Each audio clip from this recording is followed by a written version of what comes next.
Hello, good evening everybody, my name is Shubham Jagdish and welcome back to the channel. तो accountancy का आपको unit wise weightage बता दिया, strategy बता दी, आपको बता दिया है कि इकोनॉमिक्स का यूनिट वाइज वेटेज क्या होगा और उसकी स्ट्रैटेजी बता दी है कि नेक्स्ट एक महीने के अंदर आपको कैसे सिलेबस कंप्लीट करना है। आज का वीडियो बहुत इंपॉर्टेंट है जिसमें मैं कॉमर्स की यूनिट वाइज आपको वेटेज बताने जा रहा हूं जो 100% नहीं है कि जो काउंसिल ने निकाली है। मैंने स्पेसिमेन को ध्यान में रखते हुए बनाया है और साथ में एक दो सैंपल पेपर और बुक से फॉलो किया, तो उसके हिसाब से मैंने इसकी यूनिट वाइज वेटेज निकाली है। ये पूरी वेटेज मेरी पर्सनल दी गई हुई है, कहीं पर भी इससे मैं सीआईएससी को क्लेम नहीं कर रहा हूं। तो भाई मेरे हिसाब से बिजनेस एनवायरनमेंट इस साल आपका बहुत बड़ा चैप्टर निकल कर आएगा जो कि सबसे छोटा है और 10 नंबर तक के क्वेश्चंस आपको वो दे देगा। मैंने, अगर आप चाहें तो स्पेसिमेन में भी देख सकते हैं, इससे काफी ज्यादा क्वेश्चन इस साल पूछे गए हैं। मैनेजमेंट का कोई एक सेपरेट चैप्टर की वेटेज नहीं है। मैनेजमेंट के सारे चैप्टर्स मिला के करीबन 32 नंबर के 32 मार्क्स के इस साल मिलने वाले हैं आपको। फाइनेंसिंग जिसके अंदर 3 चैप्टर आते हैं उसकी कलेक्टिवली वेटेज है 20 मार्क्स की। मार्केटिंग और कंज्यूमर प्रोटेक्शन एक यूनिट है और यहां से आपको 18 नंबर के आसपास तक मिल सकता है।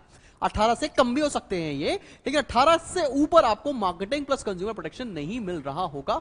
तो आप अपनी प्रिपरेशन कुछ इस हिसाब से करना शुरू कर दीजिए। सर आप ही बताइए मुझे प्रिपरेशन कैसी करनी चाहिए।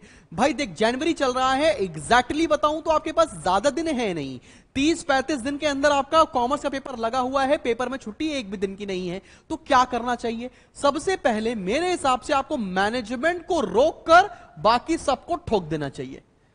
अगर आप ऐसा करते हो तो आपके बहुत हद तक पूरे मार्क्स आने की संभावना हो जाएगी। बिजनेस एनवायरनमेंट छोटा चैप्टर है, फाइनेंसिंग में ज्यादा दिक्कत नहीं है, इजीली आप निपटा सकते हो और साथ में मार्केटिंग मिक्स कंज्यूमर प्रोटेक्शन भी आपको ज्यादा दर्द नहीं दे रहा होगा। ये निपटा लीजिए और ये निपटाने के आपके पास मैक्सिमम समय होना चाहिए, वो होना चाहिए 10 से 15 दिन। 10 से 15 दिन से ज्यादा का अगर आप समय ले रहे हो तो आप परेशानी में आ जाओगे। बाकी के दिनों में आपको मैनेजमेंट पढ़ना है so that well in time आपका सिलेबस कंप्लीट हो जाए। मैं आपको इसके लिए 5 दिन का एक्स्ट्रा समय दे रहा हूं। बाय February 5 आपका पूरा सिलेबस कंप्लीट हो जाना चाहिए। उसके बाद 2-3 दिन के अंदर आप इसके स्पेसिमेन पेपर, इसका जो आपका सैंपल पेपर्स होते हैं, मॉडल टेस्ट पेपर होते हैं, उसको निपटा लें तो आपको अच्छा खासा हेल्प मिल रहा होगा। अब आपको पढ़ना कैसे है, मैं आपको बड़ा सिंपल सा तरीका बता रहा हूं। आप करो क्या, आप जैसे लेट्स से बिजनेस एनवायरनमेंट का चैप्टर पढ़ा, एक ही बुक को फॉलो करना है, उसका नाम है सीबी गुप्ता। इसके अलावा अगर कोई बुक फॉलो कर रहे हो, अपने नंबर के तुम खुद ही जिम्मेदार हो, मेरी कोई गलती नहीं है। कोई भी कुछ भी कहता रहे, मैं इसी को बाइबल मानता हूं और इसी से बोलता हूं पढ़ने के लिए। अब आपको क्या करना है, बिजनेस एनवायरनमेंट का चैप्टर उठाया, इसको चैप्टर आपने पूरा पढ़ा, नोट्स जो बनाने थे आपने बना लिए। फिर क्या करो, आप बिजनेस एनवायरनमेंट के स्पेसिमेन खोलो। स्पेसिमेन का पेपर एक ही रिलीज किया है आईएससी काउंसिल ने, वो स्पेसिमेन खोल लो और बिजनेस एनवायरनमेंट के तुमको जितने क्वेश्चन मिल जाए उठा के सॉल्व कर लो।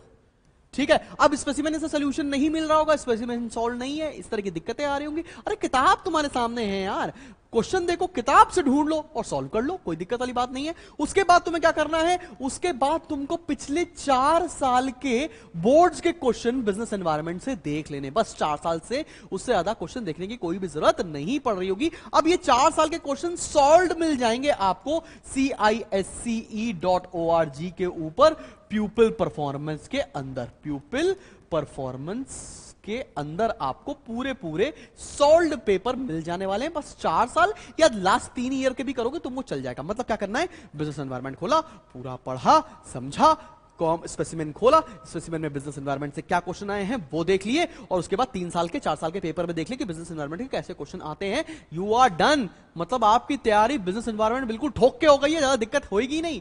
Similarly you need to do this on a regular habit for next 20-25 days so that आपका सिलेबस बहुत अच्छी तरीके से प्रिपेयर हो जाए और 20 दिन के अंदर तो तुम गेस कर लोगे पेपर क्या आने वाला है।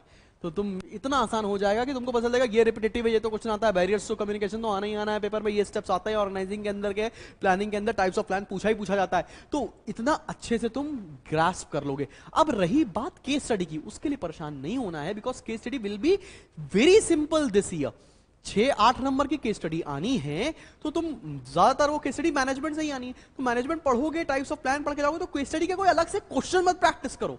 बस अपना कॉन्सेप्ट निपटाओ और इजीली तुम पेपर के अंदर नंबर लेकर आ रहे होगे। और अगर तुम्हें लगता है कि मेरी कोई हेल्प लग रही है कि मैं आपको अपने नोट्स, वर्कशीट, साथ में कुछ मटेरियल और भी दे दूं जिससे आपको हेल्प मिल जाएगी, तो परसेंटेज बूस्टर का कोर्स है। अभी मैंने केवल उसमें मार्केटिंग का चैप्टर खत्म किया है, साथ में कंज्यूमर प्रोटेक्शन, और आज ही से मैं शुरू करने जा रहा हूं उसके अंदर फाइनेंसिंग की यूनिट। तुम चाहो तो तुम आ सकते हो, लिंक डिस्क्रिप्शन में पड़ा हुआ है। और मिलते हैं हम लोग बहुत जल्दी एक नेक्स्ट वीडियो के साथ, जिसमें हम आपको यह बता रहे होंगे कि अब क्या करना है। Bye bye.